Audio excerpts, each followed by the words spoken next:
Here we are live. Welcome to episode 3, Derek. Great to have you back. You are just moving into a new place here, so you're still getting set up, Yes, that explains the bare background. but you're here. And all that I matters, totally right? am. That's what we're proving with all of this. Like, we just got this live stream started. We're going with the flow. We're on a whole new platform this week. So, like, right, we're trying to really practice what we preach and Yeah. just get things done. And that's going to be a theme of today, where we're going to be looking at a viral post, which kind of made me think as we were prepping for this morning. I was like, and I'm sure you have, Derek. Right? Like, have you ever written those posts that you're like, oh my gosh, there's going to be so much engagement. This is perfectly formatted. Like, it's really timely. I can't wait for this to just like be my best performing post in a while.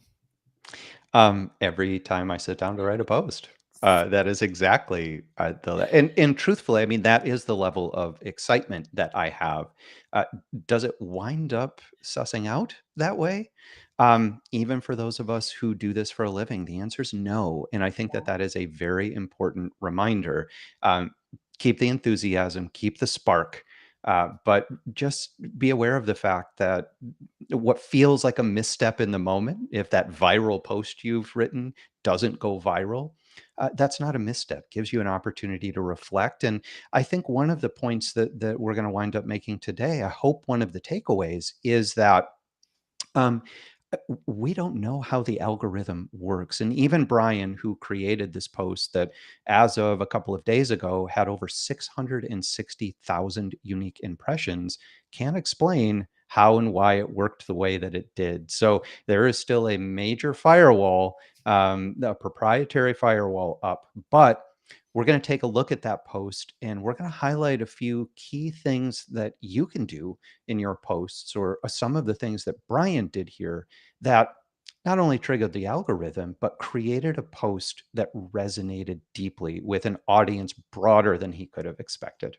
Yeah, and I'm super excited to dive into that. And Bryan, huge thank you to you for allowing us Yeah. to use that, which brings up for all of you, right? This is the 10-minute marketing makeover. So I love that we're starting with this positive story. Next week, Chad Holmes gave us permission. We're going to be looking at some videos that he did with exactly that. He was like, I put all this effort into it. Like, I did everything. I thought these were going to go viral, and then crickets, right? So we're going to look at kind of why was that. Chad, huge thank you to you.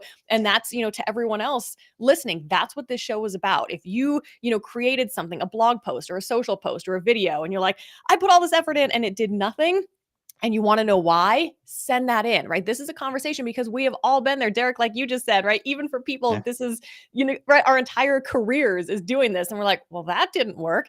It Mhm. just happens. And just on the flip side of that, I have to say, because I know we're going to have some of these examples, things that people like just threw out there, right, off the cuff, that, videos and posts, and they're like, oh, I didn't even think about it. They're like, wow, that went, viral. And really viral, it's not like there's a specific thing. It just is, a lot more than their normal posts. And they're like, well, that was interesting. So that's going to be another theme of the show. But let's go ahead and bring up that post from Bryan here. And you said it had how many impressions? Over 660,000 unique impressions. Okay. So, and we'll be able to see at the bottom of the post, you're going to see a tremendous level of engagement. And as we know, that really is the key metric here. The unique impressions are really extraordinary. Obviously, that means your post is getting in front of a lot of people, but it's Yeah. that engagement that matters. And this post has over, what, 1,000 reactions. It's been reposted almost 50 times. This is unique for Bryan. And again, we're taking a look at the post now. I think we'll be able to kind of walk through some of the things that we saw when we encountered this post, both for the first time and then as we were unpacking it prior to our discussion today. Well, and the funny thing is it captured both of our attention, right? We've got this little Slack channel where we're always like sharing content. I think we like both shared at the same time Yeah. and we were both like, "Whoa, look at this post." So, what stood out to you in the beginning about like what captured your attention on this post? Yeah, so there are a couple of things that again, whether you're achieving this level of virility or not, I think is incidental, right? Like that's gravy. What this post does so well is it creates, and it does it quietly. And this is one of the things I've always admired about Bryan's work is he's able to create these appeals in a way that we're able to register, but I don't think we necessarily can put our finger on when we scan this copy. Now, just in terms of design, in terms of formatting, you can look at the caption, which is on the left-hand side here. Look at how neatly that's arranged on the page. Again, this is my background as a poet coming out, but Bryan's utilized what we refer to as the field of the screen incredibly well here. It's very, very easily scannable. And caption is only, if I remember correctly, 150 words, Yeah. right? Very, very brief, very, very constrained, but it's juxtaposed against this really compelling standout image. So you have that blend of image and caption. And I love the fact that what Bryan's done here is utilized a really bold, sort of Simpson-esque font to kind of play to really create a sort of visual cue for us. Again, kind of against those really standardly formatted stock ticker symbols, Yeah. right?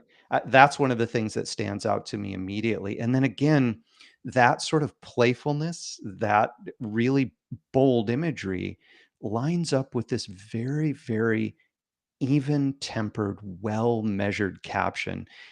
Based on the image, I think we might expect some fear mongering going on in that post. And certainly the topic would warrant or justify that. Bryan takes a different tack. And I think that's one of the things that made this post succeed in terms of the reach it's achieved.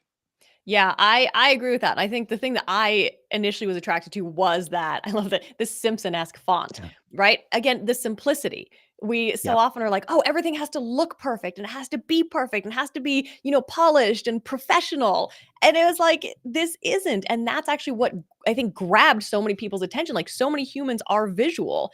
And that visual element, even if before you read the post, right? You see that and you're like, oh, hey, what's going on there? Like, it just triggers your brain to be Yeah. like, well, I need to look at this further. And then I love that first line to your point about like, it's not sensational, right? It just kind of, it's like my favorite brand of comedy when, comedians just point out real things kind of in a different way. And you're like, oh, yeah, that is ridiculous, right? So it Yeah. was just like, you and using your, and we'll talk about that, right? That's Yeah. super powerful. So I'm like, he's talking to me here, right? He's like, you're Yeah. diversified, right? So I love these like Yeah. just a very, very gentle play on, not diversified anymore. You're diversified. S&P 500 index fund is now looking an awful lot like an AI sector fund. Like it Yeah. just is like a little bit of a mindset shift in a way. Just kind of gently point something out as I'm just going to share an opinion and kind of let you run with it. And people did, right? Yeah. 132 comments, 40. I Yeah. mean, 40 reposts. That's pretty incredible.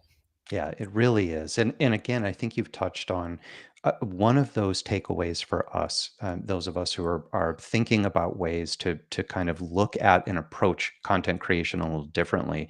I love the fact that you pointed out that first word, right? This is such a powerful signal. Again, quiet, but again, we're being directly addressed. And then, as you mentioned, the scare quotes around diversified, right? Bryan's continuing that subtle play that's going on without wagging a finger, without frightening me into taking action, but just saying, Yeah. hey, your quote unquote diversified portfolio probably isn't as diversified as you think. And as you say, what he does by doing that is he opens up a door to us without instructing us direct. You've got to do this, you've got to do that, take this action, do this. Rather, the invitation here is I'd like you to just kind of reflect. Maybe you haven't taken a look at your portfolio. Maybe you haven't connected with your advisor recently. This is a great time to just schedule that call, take a look at where you're at, have that conversation that either you've been meaning to have or you had, but you didn't touch on this particular topic. It really sets the reader up for success. And that is, again, one of those quiet instructions I think this post gives us and really stands out as a result of that. It does. And I just want to point out at the end, right? A lot of people are like, oh, you have to have a question at the end, and then you have to have Yeah. hashtags, and you have to have all this other stuff, right? All these like best Yeah. practices for things. There's no question here, right? He's not even Yeah. like, he's not kind of forcing engagement, I guess. And right, with 132 comments, enough people felt strongly enough just by what he did to engage with that post. Yeah. Well, it does the thing that's, I think, so very, very difficult for us as content creators. It trusts the audience. Mm, And that is really difficult to do. Again, particularly in this context where it feels like every caption needs to have a CTA. Every caption is quietly selling. Brian's taking a different approach here, yeah, and it yielded extraordinary results. Now, it's not to say that this is a sort of unilateral approach to content creation. This is not, Brian isn't simply replicating this formula. He hasn't created a template to just plug in new information to. This is part of a much broader, pardon the pun, diversified approach to content creation, where Brian is continuing to bring in selfies, say, and captioning them, creating text only posts. So you definitely do want to broaden your approach. But again, trusting your audience to engage and not to, as you say, and I think you've said it so well, force that engagement. That's a very, very different approach. It's a very bold and brave approach, and I applaud Brian for doing it. yeah. And just the last thing I want to point out here, and then I'll get your final thoughts, Derek, before we wrap Yeah. up, is this is also what's called zero click content. Yeah. So I think if we went searching, we would definitely find a lot of advisors that maybe let's say there was an article about this, right? And it was Yeah. making the financial news media, and people would just post a link to the article, Yeah. with like one sentence saying, check this out below, and get zero engagement, right? Yeah. Because it's asking people to do too much. It's not interesting, right? Yeah. So I think we'll keep reinforcing that through the show as well. Zero click content. Nobody's clicking off the platform anywhere. You're not making anybody do anything extra. Everything they need is right here. Yeah, absolutely. And goodness gracious, does LinkedIn ever love that? As we see here, that is one of the things that, at least at this point, 10 minutes from now, the algorithm is likely going to change again. But for the time being, that is one of the things that we know. If you're Yeah. able to create content that keeps people on the platform, you're going to be rewarded for it. Yeah. Fabulous. Derek, any other final Yeah. thoughts? Oh, goodness, we could go on for another I 10 know. whole minutes, Katie, but we are trying to keep this within our 10-minute window. So, again, the one thing that I want to continue to encourage people to do is reach out to us. This really is designed for you. So, whatever we can look at, whatever questions you have, please send us a DM, email us so that we can take a look at your content and you Yep. can get this type of very targeted feedback. Yeah. Love it. And like I said, next week we are looking at Chad Holmes's videos that he did for YouTube. They're also on his website. So we'll be diving into that. Again, Chad, thank you for that permission. And the week after is anyone's guess. Like Derek just said, send us your content, give us something to review. Let's make this all about you. In the meantime, everyone, have a fabulous rest of the day. Derek, thank you. Oh, thanks so much. I'm looking forward